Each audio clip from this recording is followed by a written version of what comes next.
भगवद्गीतेमध्ये भगवंत स्वतः पार्थाला उपदेश करतात. पार्था, ज्या ठिकाणी माझं नामस्मरण असेल त्या त्या ठिकाणी सद्रूप आणि चिद्रूप शक्तीनं माझं अस्तित्व त्या ठिकाणी असेल. 99 कवाड भगवंतानं आपल्या अस्तित्वाची खोलून ठेवलेली आहे.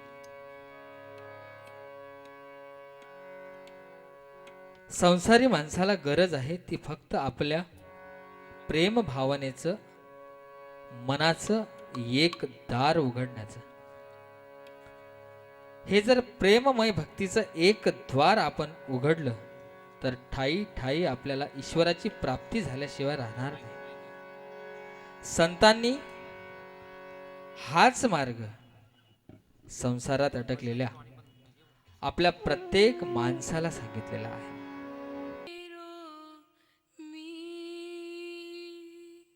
गीत रे गीत बन के मेरो मी पिया को सुधी दिला दे पियू से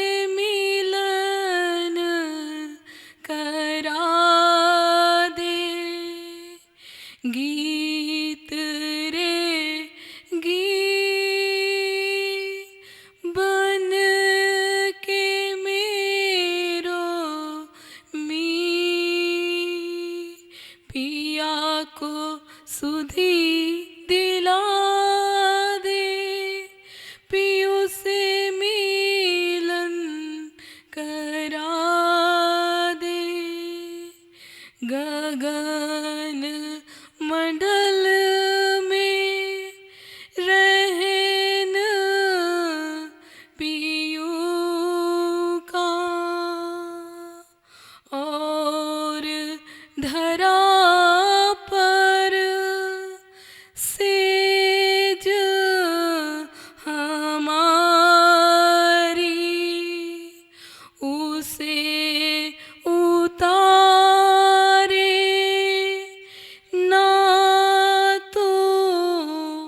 धरा पर पींगे देकर मुझे उठा दे पियू से मिलन करा दे गीत रे गीत बन के मेरो मी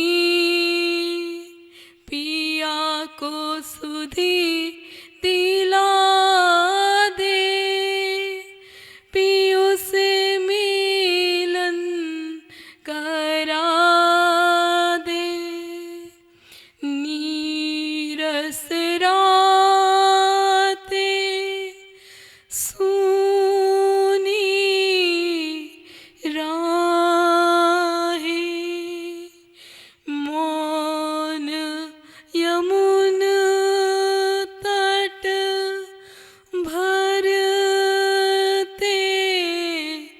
आहे बोझिल पलकों में तू मेघों को बरसा दे पियू से मिलन करा दे गीत रे गीत बन के मेरो मी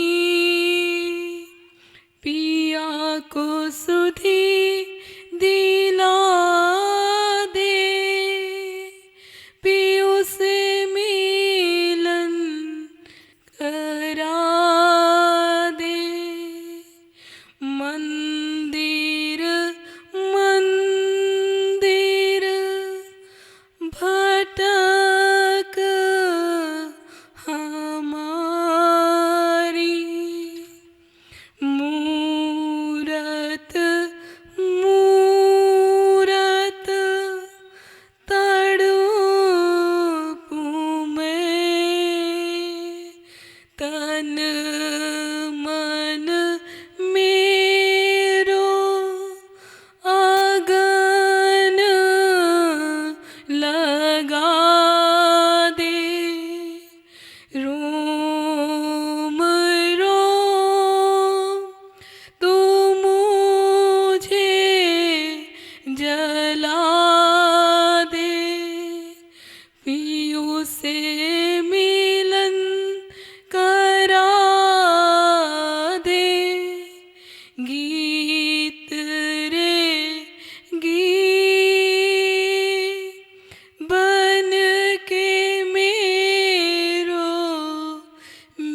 को सुधी दिला दे, पियु से मिलन करा दे। श्रुति से आगन स्मृति समिधा हो, प्रलय आगन में भस्म हो जाऊं, खो कर रूप सर्वस मेरो, बन ज्वाला मैं पिया समाऊं। तू मेरी ज्योति उन तक पहुँचा दे, पियु से मिलन करा दे। गीत रे गीत बन के मेरो मीत, पिया को सुधी दिला दे, पियु से मिलन करा दे। गीत रे गीत बन के मेरो मीत।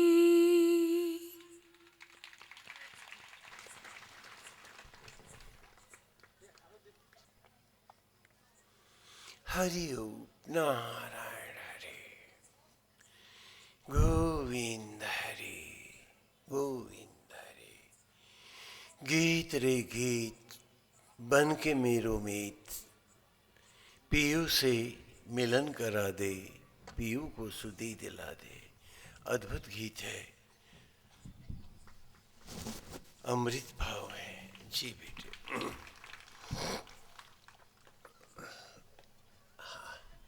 हरि ओम नारायण हरि। सनातन धर्म में ईश्वर से जीव को कभी अलग नहीं किया गया है। वो मुझ में है, मैं उसमें हूं। अपने को जानना है, अपने को पढ़ना है। इसलिए संत ऋषि और मनीषी जन इसी सत्य और भाव को लीला कथाओं में, इतिहास में भी बटोरते रहे कि यदि मनुष्य को सत्यनिष्ठ, ईमानदार और भक्त बनाना है तो उसे भगवान से कभी अलग मत करो। प्रभु आत्मा बनकर सब में व्याप्त हो। जब ये भाव उसमें रहेगा तभी वो सत्य रूप में भक्त बनेगा। अगर मैं लोगों दूर भगवान को बिठा दूंगा तो ये भटकता रहेगा, कभी जीवन का सत्य नहीं पाएगा। इसलिए सभी कथाओं में, सभी लीलाओं में, इतिहास में भी, घटनाक्रम में भी इस भाव को सदा सामने रखा गया है। उसे, उसकी कभी उपेक्षा किसी भी ग्रंथ में नहीं की गई। आज हम इस धरती की कहानी शुरू करते हैं, आप सबकी कथा।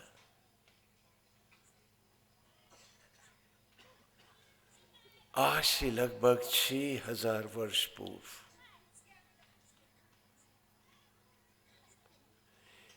की कहानी है।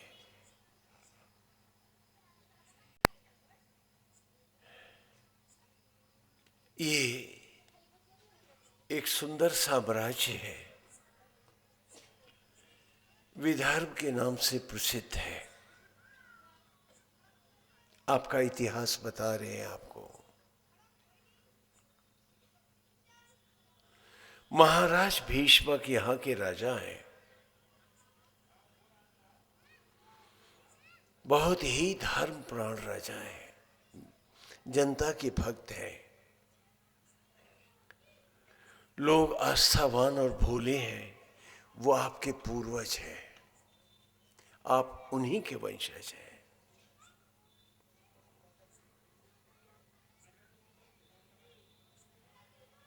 महाराज भीष्मक के 3 संतानें हैं। बड़ा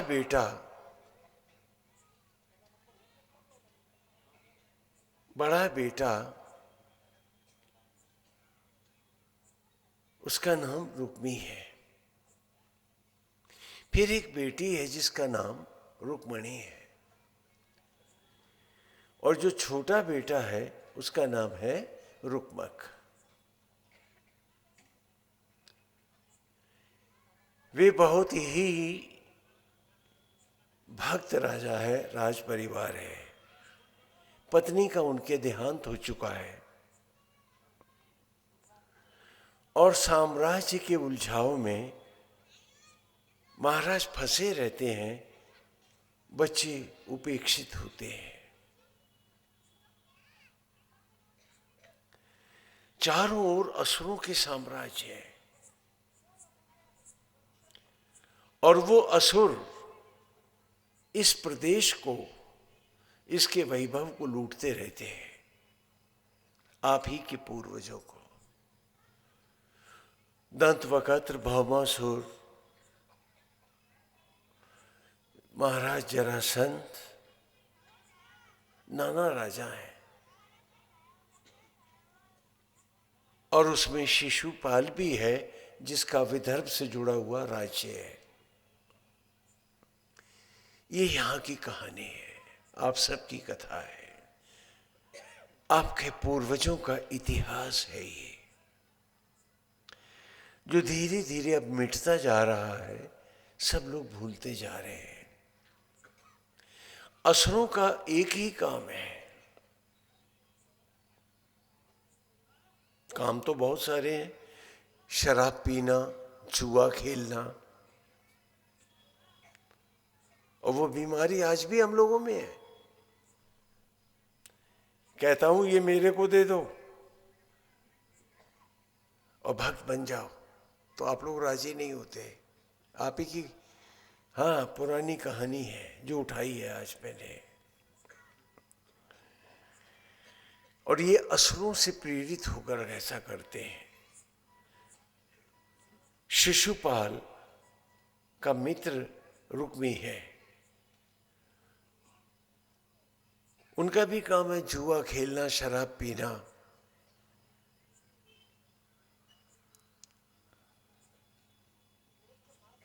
और भोले जनता के बच्चों और बच्चियों को उठा के असुरों को बेच देना और उनसे स्वर्ण सोना पा लेना। विदर्भ राज भयभीत है कि अब युवराज भी शिशुपाल के साथ असुरों के साथ हो गया है और सबको जरासंध का आश्रय प्राप्त है। जनता अनाथ है, महाराज निराश है।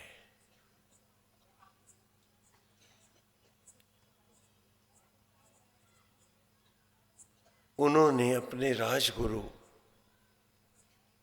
मुदगल के यहाँ रुक्मणी और रुक्मक को भेज दिया है पढ़ने के लिए। उस स्थान का नाम है अम्बावती, जिसे आज आप अमरावती कहते हैं। ये वही स्थान है। अंबा नदी का पावन तट है। राजगुरु ऋषि मुदगल का गुरुकुल है यहाँ पर,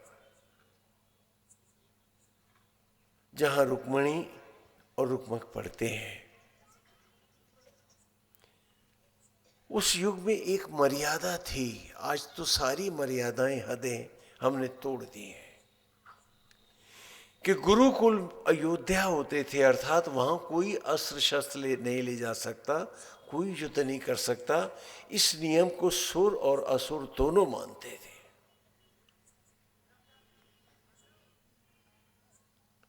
तो उसको वहां रखा कि कहीं रुक्मी